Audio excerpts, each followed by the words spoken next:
So nakagawa sa tanaw sa may unit lab. So before the month ka ng hanglan. So nakapada sa may downtown, and then nalang tako ano kanang i-deliver ka dali dito sa may kuan kanang sa may amlan.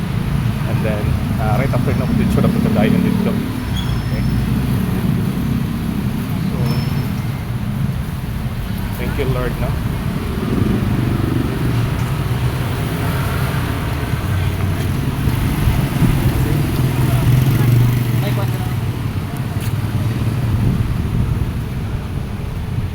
So patutong ka sa may parking area.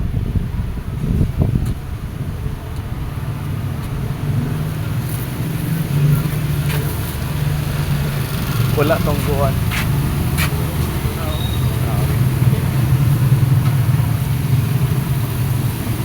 So atong giplanuhan nga paliton dito sa kuano kay wala man. So nag take her taglain nga option. Wala. Okay, wala to.